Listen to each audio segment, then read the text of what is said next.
Good evening. Congresswoman Terry Sewell represents Alabama's 7th Congressional District, and she represents it well. She is one of the first women elected to Congress from Alabama in her own right, and is the first African-American woman to ever serve in the Alabama congressional delegation. Congressman Sewell sits on the exclusive House Ways and Means Committee and brings to the committee her experience as a securities and public finance attorney. She's the vice chair of the House Ways and Means Committee, and she sits on 3 subcommittees. The subcommittee on health, trade, and workers and family support. She also serves on the distinguished House Permanent Select Committee on Intelligence, charged with the oversight of our national security. Now that is powerful. She is the chairwoman of the subcommittee on defense, intelligence, and warfighter support, charged with the oversight of collection and timely dissemination of Department of Defense intelligence with respect to support of all military operations. Our speaker for this occasion is a member of the Congressional Black Caucus, the vice chair of the Democrat Coalition, and a member of the Congressional Voting Rights Caucus. She has a long list of other caucus memberships. This Congresswoman is visible and vocal, and she's bad.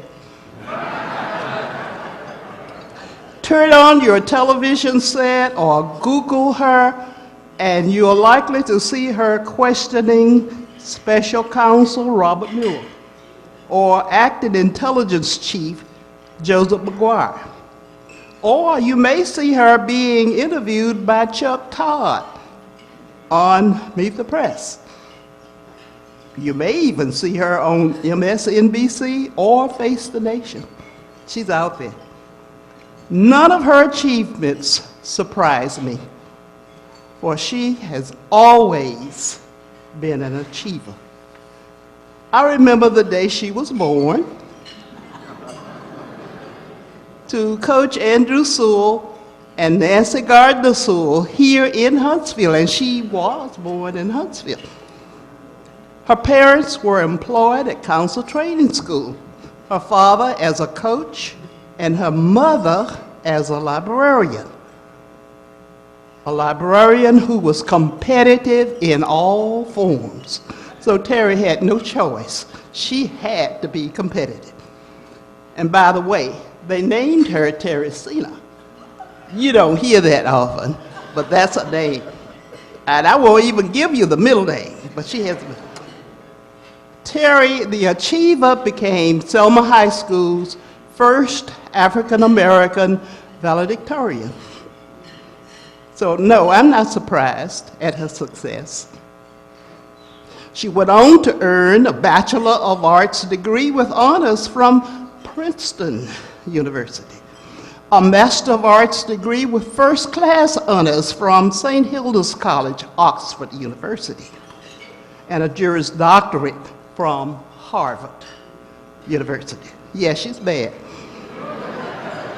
Throughout her studies, she received prestigious scholarships, a Marshall Scholarship, another from U.S. News and World Report, and still another from the NAACP Legal Defense Fund. After her college graduation, she was featured on NBC's Today Show as a top collegian woman, and she was chosen one of the top 10 college women in America. She was the first African-American female partner in the Birmingham law firm Maynard, Cooper, and Gale. and she may be the only African-American public finance lawyer in the state of Alabama. She made educational finance a focus of her practice and represented several HBCUs in the state of Alabama. No, Congresswoman Sewell's success in Washington, D.C. is not surprising. Excellence is a lifestyle for her. She's a lifelong member of Braun Chapel AME Church in Selma, Alabama, and she is also a Silver Star and life member of Alpha Kappa Alpha Sorority Incorporated.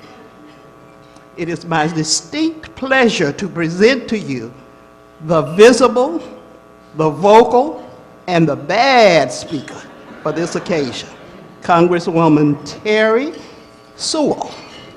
Congresswoman Sewell.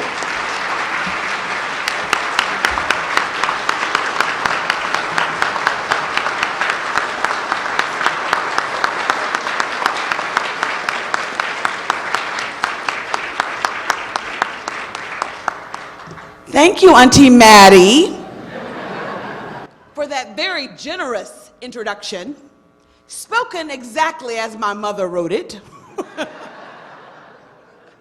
Good evening. I'm Congresswoman Terr Sewell, and I proudly represent Alabama's 7th Congressional District. It is my honor to be your speaker tonight as we raise money for education.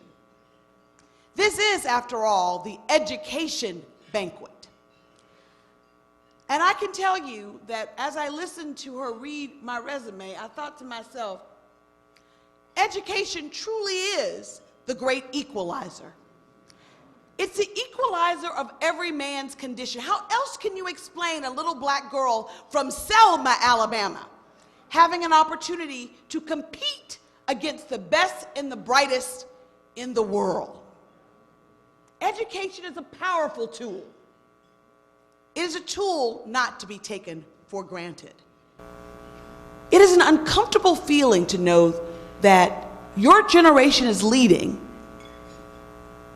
Your generation is leading, and you are from the cradle of the civil rights movement. And I had to ask myself, is this why they marched? Just to improve my life and the life of my family? Yes. But what was I going to do? What was my generation's going to do in order to further the goals? Because we're not there yet.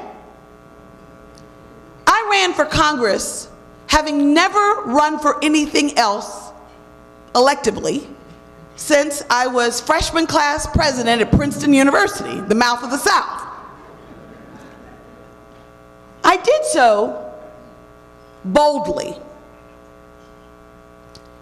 It was an open seat. 25 people announced. I announced with a murmur. But you know, I have always been underestimated in my life. And it wasn't uncommon that a woman, a black woman, running for this position, having never had an African-American woman, and really never a woman representing Alabama's delegation in her own right. I knew that they would underestimate me at their own peril. Because what I knew is that if the people of my district, Birmingham, Selma, Montgomery, Lowndes County, Dallas County, I could go on, if they knew my heart, they would see in me what they wanted for themselves and their children, that our generation grew up with all the benefits. All the benefits. It was time to sacrifice as well. And believe me, being in Washington has been a sacrifice. There are days when I can barely walk, that the weight of what's going on in Congress right now is a little too much to bear.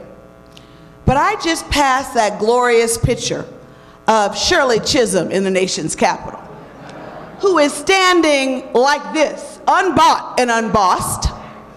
And I have to remember that I must have a pep in my step because she fought the good fight. I can't imagine being the first black woman to walk those halls. Smart, tenacious, and from an urban area, being put on the committee of agriculture.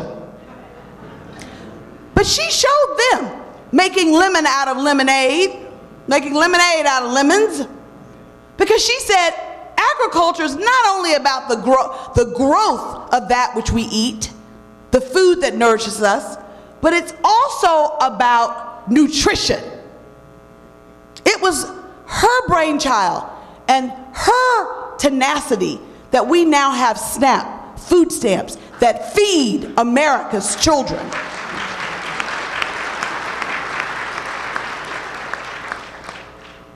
I want to talk for a few minutes about the importance of HBCUs. This is something I know that is near and dear to Uncle Malcolm and his leadership as the exalted ruler of this lodge for over 3 decades. That's a long time. Are you sure you're ready to give this up in January? You've done so effortlessly, but you've done so tirelessly. And I want to acknowledge all the wonderful things that you have done to this community. You have made a difference. I hope you know that. And to the new exalted ruler who's about to be sworn in, he's leaving you a legacy that you can build upon, a strong foundation, and I know that you will build upon it. So I want to talk for a few minutes about HBCUs. In fact, my challenge to all of you is we all can make a difference. I know that Dr. Hugheni is laboring on the forefront as president of a very esteemed HBCU. But I also know that there are so many amazing graduates from historically black colleges and universities. And there are so many of us who are literally the children of HBCUs. Graduates like myself. My mom and dad went to, yes, your competitor, but I gotta say it, Alabama State University, go Hornets. And frankly, my mom never ever let me forget it. And I'm very happy that she didn't let me forget it. You know, I am most impressed by the fact that this lodge has made a pledge of $100,000, putting their money where their mouth is, to Alabama A&M University. What a great accomplishment. Now my topic is HBCUs, challenge and opportunity.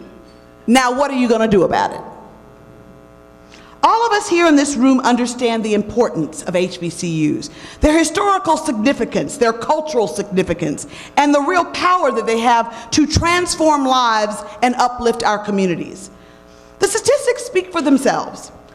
A full 80% of all African American judges, 40% of black members of Congress graduated from HBCUs.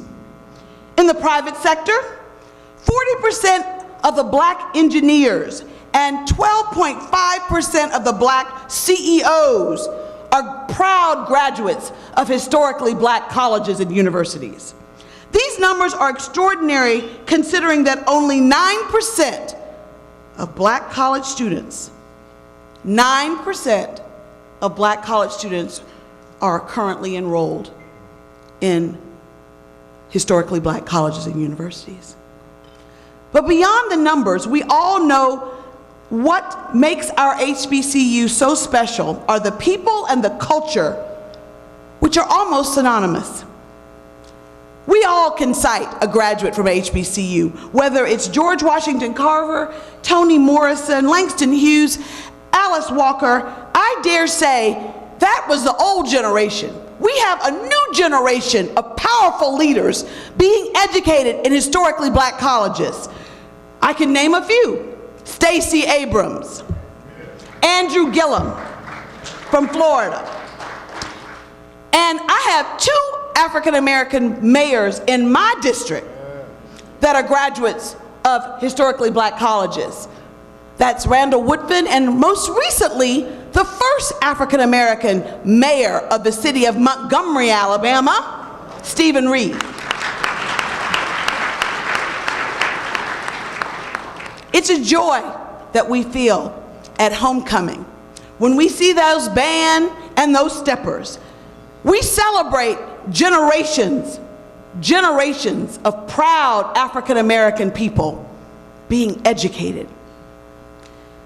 HBCUs have always been a space where we as community can feel safe, we are seen, we are respected, and we are uplifted. And the history of African American who attend historically black colleges is not dissimilar to the history of the improved, benevolent, protective order of the Elks, I dare say, to the grand exalted ruler. You see, when the benevolent, protective order of the Elks were denied African American membership, they started their own improved order. When historically white institutions refused to educate us, what did we do? We started our own improved, better. It's a lesson. We gather in churches and in living rooms imbued by the excitement of knowledge and learning. We refused to take no for an answer. When I think about the fact that most of the historically black colleges started off as colored teaching schools, I am brought back full circle to my first point. Education is truly the great equalizer of mankind. As a community, we've always been resourceful, tenacious, and committed. Where there's a need, we try to fill it. Even those around us tell us that we can't do it, we say we can. This tenacious spirit and this audacity is at the very heart of our historically black colleges. And it is an honor and a privilege for me as a member of Congress to be the vice chair of the bipartisan Congressional Historically Black College and Universities Caucus. Yeah, that's a long title. I hope that you will find some comfort in knowing that in this day and age, when you see the uncivilized nature of things going on in Washington, that you are encouraged, that it is a source of hope, that one thing that members of Congress, Republicans and Democrats alike, can come together and work on, it is the importance of strengthening, maintaining, and furthering our HBCUs. And I just want you to also to know that I know that in these turbulent times, when we have a president who governs by tweet, and I have to, say this, Uncle Malcolm, I know you're a Republican and we gotta have people on both sides and everywhere in between. Believe me, I do know the importance of bipartisan support. I appreciate that each and every day. But I have to say that we live in a time where people take the truth and call it fake news. We have a president who finds it that there's nothing wrong about going to a foreign nation and asking a foreign nation not to protect and defend America, but to investigate his own personal political foe. Now, I can tell you that that was wrong. We know what's right and what's wrong. That was wrong. Whether it's impeachable or not, we have to, as a nation, determine that. And I will have to take a vote on that. But I want you to be clear on one thing. I didn't go to Congress to try to impeach a president. I went to Congress to try to fight for resources and opportunities, better resources, more opportunities for the people back home that I represent. And so my mission is clear. I dare say most of us there know that our mission is clear. We're not there to investigate, we're there to legislate. And I'm proud of the fact that we legislated and we continue to legislate and do our oversight duties. I'm proud of the fact that we had a 12% increase in HBCU money that was led by the Congressional Black Caucus. I am proud of the fact that Barack Obama established grants from the National Park Service for historic preservation of civil rights sites. And it was Jim Clyburn and Terry Sewell that added the $5 million separate grants for civil rights preservation on the campus of HBCUs.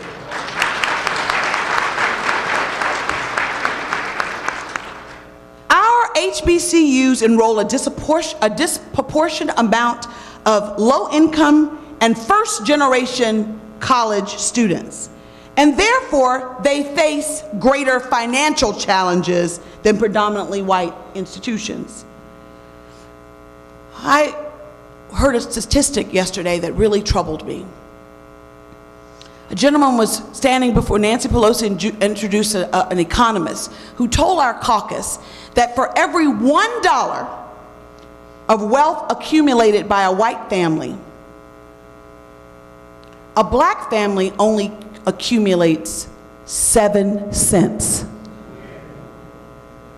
With that kind of disparity, with that kind of unfairness, it's a wonder that we are standing here today. I have to tell you, one of the most moving experiences I had was going back to Ghana with the Congressional Black Caucus led by Speaker Pelosi for the 400th anniversary of enslaved people coming to the American shore. There was a tear in John Lewis's eye as he walked through the door of no return. I couldn't help but be moved by the generational, very compassionate, very somber experience that was. To see the slave dungeons where my ancestors were. To know that my ancestors endured the Middle Passage on slave ships bound for America, in which only 15% of those slaves survived. All I can say is that we are a resilient people. We are a great people. We come from good stock. And we have to remember that we didn't come here on our own. We owe a debt of gratitude that we can never repay. I know that I dig deep from wells that I did not dig. I get that. Now, what am I going to do about it? I submit to you that all of us can do something to help our HBCUs. Yes, you can send your child to a historically black college. That's one thing. But you can also send your money, your time. You can give your connections and your networks. Lend your networks to those institutions. They're our institutions. And they're still as relevant today as they were when they began. And most of them are entering their 100th year or more. These are our institutions. We're sowing seeds by helping these institutions. You know, HBCU endowments remain just 1/8 of the size of predominantly white institutions. Similar to the way in which African American families have been barred from reaping the benefits of accumulated wealth, so have our institutions. So that's why it's so important that we do something. I was talking to one of my staffers who actually is a proud graduate of a historically black college, Tuskegee University. And I asked him, what do you think I should tell the audience is the best way that they can give back? Oh, he gave me a list. Robert, where are you? Wave, Robert. I couldn't do what I do without Robert. I may have gone to Princeton, but my mama and daddy went to Alabama State University, okay? So he said, you can adopt a student. He said, you can mentor a student. He said that so often the career centers in HBCUs are so understaffed that you can help develop the careers of HBCU graduates and students by letting them intern with you. You don't have to be a member of Congress to have an internship or let someone shadow you for a day. All of us can do that. He said, care packages. Many churches in Selma, Alabama actually prepare care packages that they send to various universities. I didn't know that, Robert. Thank you for telling me that. But there are lots of things that we can do. We cannot harness the opportunities without collectively knowing that we have a responsibility. And that responsibility is to make sure that these HBCUs are there for future generations.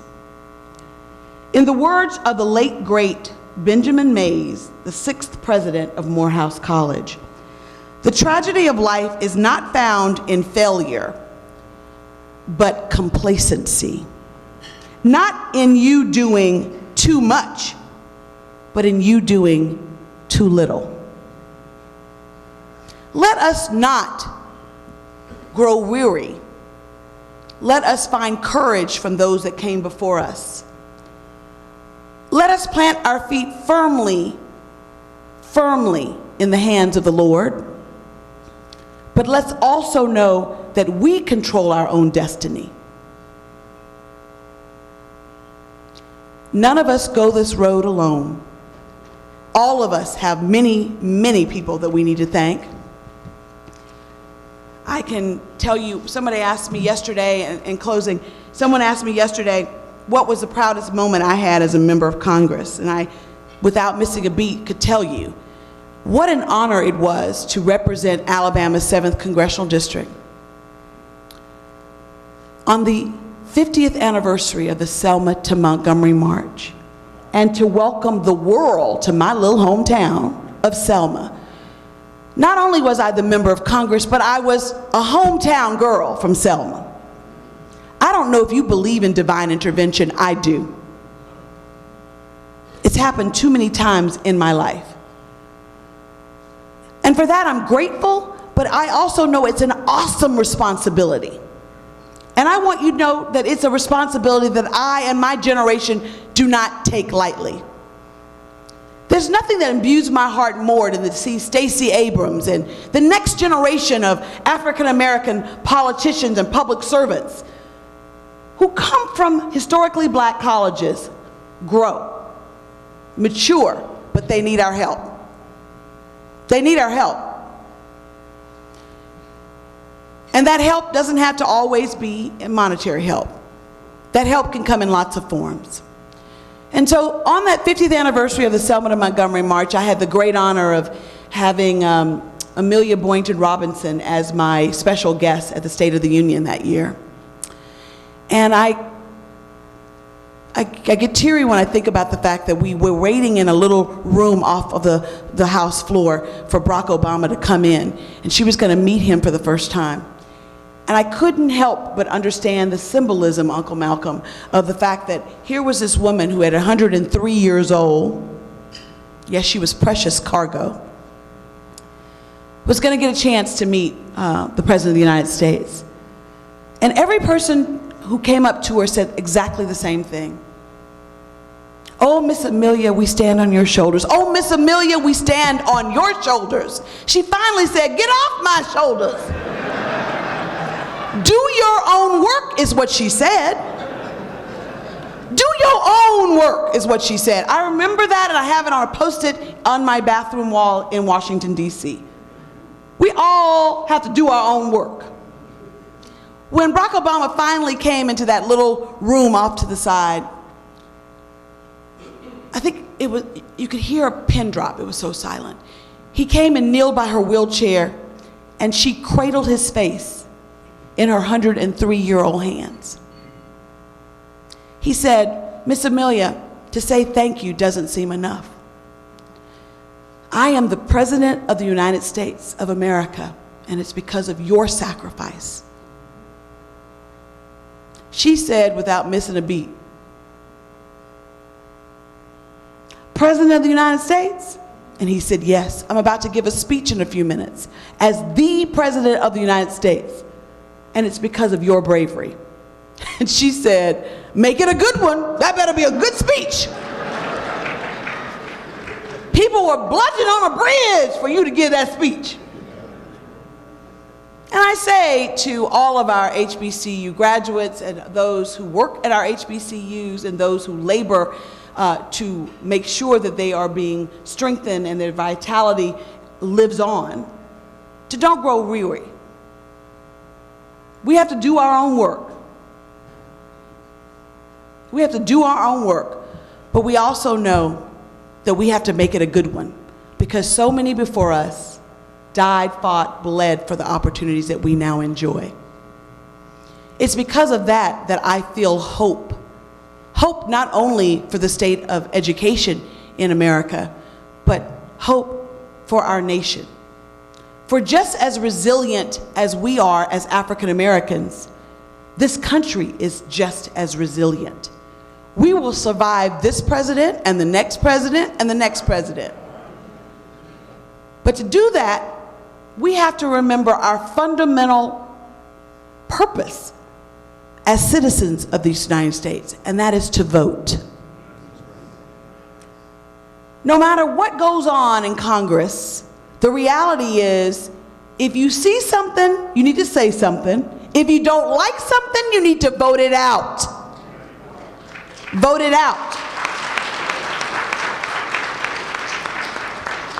What bothers me the most about what's going on is I see good men and women wrap themselves up in a pretzel to defend the indefensible. We can debate whether it's impeachable or not, but right versus wrong, we know.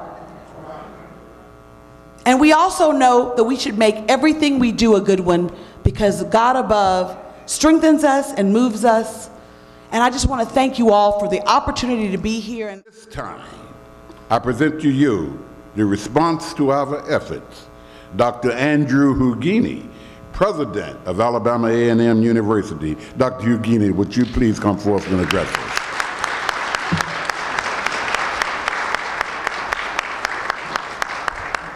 Good evening. First, to Congresswoman Sewell, we thank you so very much for not only the challenge this evening, but we thank you for what you continue to do for all of us in the halls of Congress. I want to thank you particularly on behalf of all of the HBCUs, because indeed your efforts have been helpful to us, so thank you so very much. I want to thank the Elks Lodge for what you are going to do and have done for Alabama A&M University. It is true that we do have challenges. Our students certainly need your assistance and your support. Our institution, we have some 70% of our students that receive financial assistance, and we have 65% of our students that are first generation.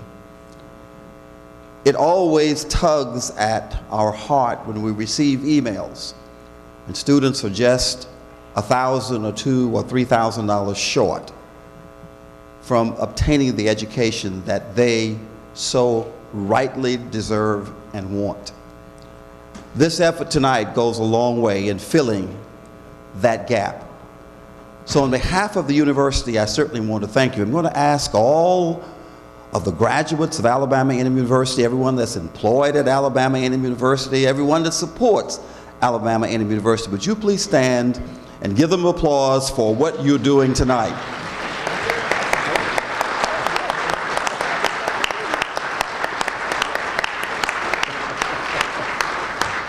Let me close by sharing an analogy with you about a race. We're all familiar with the relay race. In the relay race, it's a little different from other races. The relay race really is not about the runner. The relay race is about the baton. You can run the race as fast as you'd like, but if you drop the baton, you will lose the race. The baton is education. The baton is Alabama Agricultural and Mechanical University. That baton is in our hands, as Congresswoman Sewell has reminded us. And so the future of the institution rests with us. The question is, what are we going to do with that future?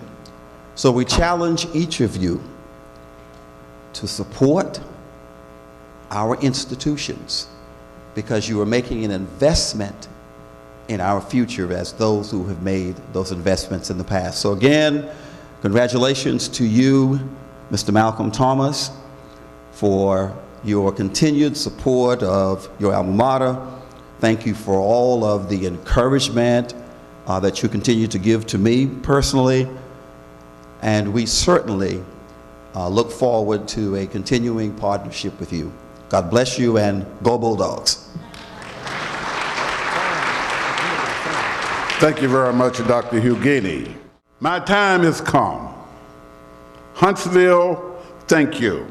I told my wife, I said, baby, I think we need to go to Paris, we need to go to London, we need to go to Bermuda, someplace after this Thanksgiving dinner next week. Thank you, Huntsville. Good night.